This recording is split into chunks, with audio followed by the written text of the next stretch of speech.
तो फिर ये वहां चर्चा करते हैं भाई कैसे मनुष्य जीवन मिल गया, अब के जब मनुष्य जीवन परमात्मा दे देगा। कहते हैं हम पूर्ण संत की तलाश करेंगे जो वेदों से भी आगे का ज्ञान जानता हो।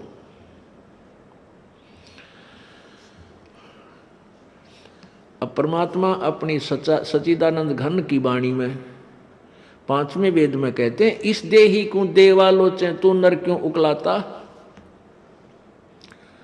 जैसे कई व्यक्ति दुखी हो जाते हैं अपने प्रारब्ध के पापों से, संकट के ऊपर संकट, संकट के ऊपर संकट आ रहा है, तो वो क्या दुखी होकर के क्या धारणा करते हैं, हे भगवान आत्महत्या कर लो। इसके विषय में परमेश्वर अपनी वाणी में कहते हैं इस देही को और देवता लोचे तू नर क्यों उकलाता। इस मनुष्य शरीर को तो देवता भी तरस रहे हैं जो तुझे प्राप्त हुआ है, और तू इससे क्यों उकलाता है, यानी इससे क्यों छक लिया।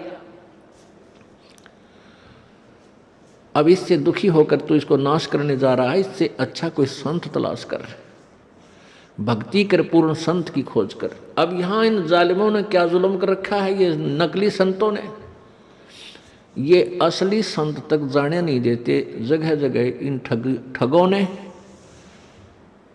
अपनी दुकानें खोल ली,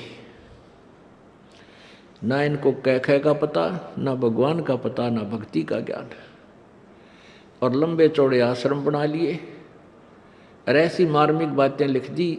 सचखंड की सड़क, वो तरह का जो सचखंड, सतलोक की सड़क माने सीधा रास्ता, पक्की, जिसमें कोई बाधा ना हो।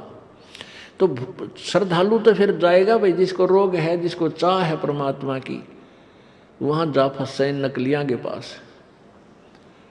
पूर्ण मोक्ष मार्ग इसी आश्रम में प्राप्त होता है। इस तरह के पता नहीं कितने संत बने हुए हैं। तो ये सबसे बड़ा काल का जाल है, ये नकली संतों का होना। तो कहने का भाव ये है कि देवता भी इस मानव शरीर को तड़फ रहे होते हैं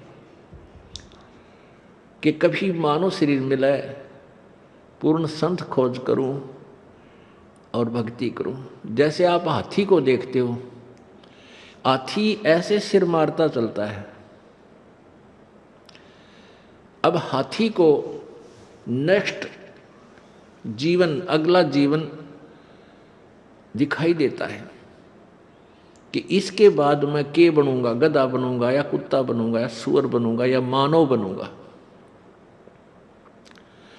तो सिर मारता चलता है। किस समय सिर मारता है? जब वो पकड़ दिया जाता है, जब वो किसी मनुष्य के काबू आ जाता है, उसके ऊपर बैठ के इतना लंबा छुरा लेकर, अंकुश लेकर बैठ जाता है, उसका सीधा ठोकर बकवाद करता है, तो तब वो सिर मारता चलता है नो,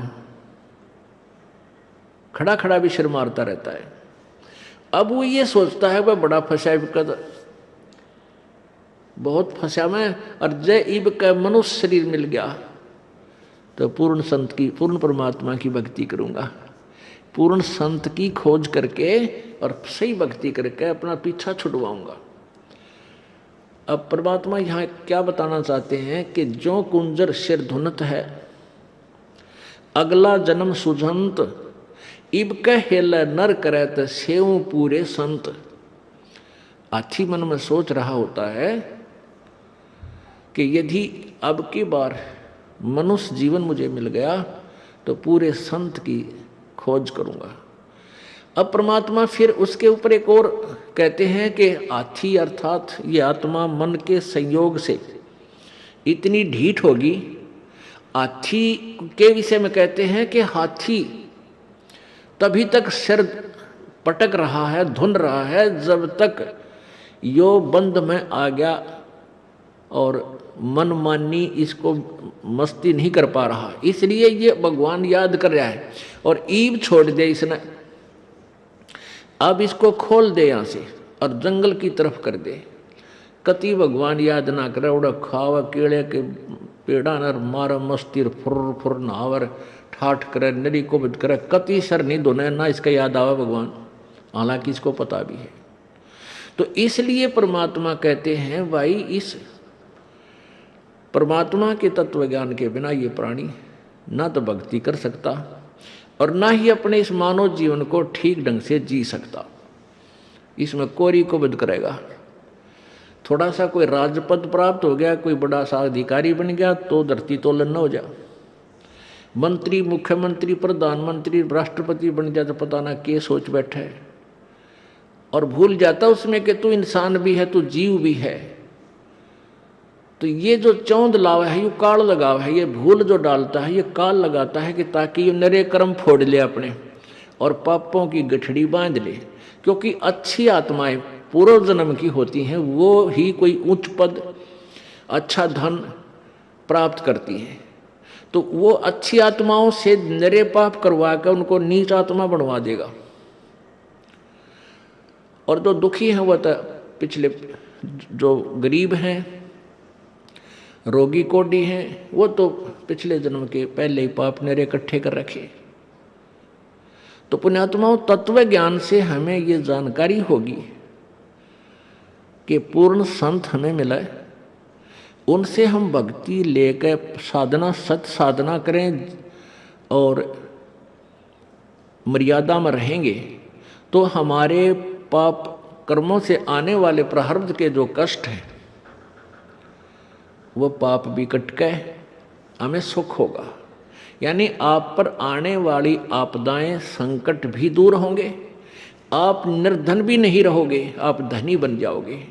एक तो आप यहाँ के भौतिक सुख के, भौतिक धन के धनी बनोगे और आध्यात्मिक धन के भी आप धनी बनोगे।